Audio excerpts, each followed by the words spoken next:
Hi, everyone. What I'm going to demonstrate today is how to get stock information from Google Sheet using the Google Finance feature. Now, this can be done in the Microsoft Excel, but only if you have the newest 365 subscription. So if you don't have that, this is the alternative. So here I have a few stock symbols here listed here, and you can use the feature Google Finance.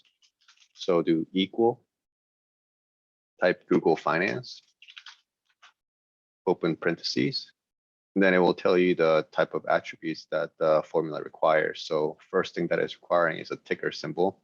So since we already have it written, we can just click the ticker symbol, press comma, and let's say we want to get the price.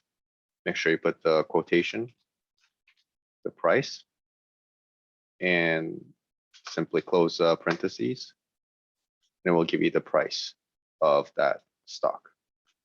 This can also be useful if you want to get pricing for multiple days. So let's try that here. Again,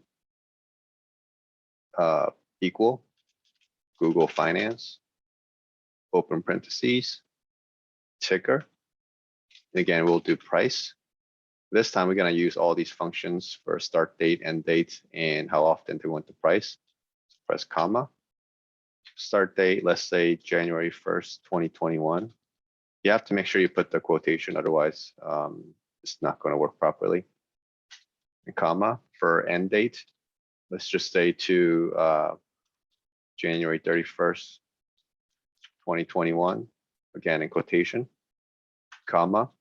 And for the interval here, we can do things like daily, weekly, and so on. Again, you have to put this in quotation in order to work properly. Close parentheses and then press enter. And it's going to give you all the stock prices for any days that the stock exchange was open.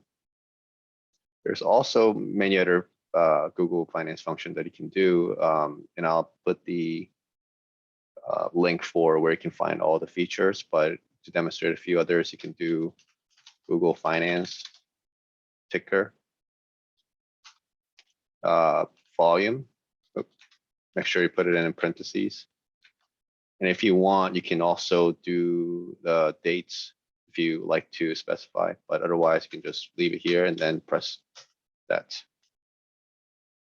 Okay, I can demonstrate a few other ones, but it's really the same idea. Google Finance, ticker, comma, say the high price for that day, for the current day, and then close parentheses, and then it will give you the price. Again, you can use the same feature for start date, end date to get all the information for multiple days.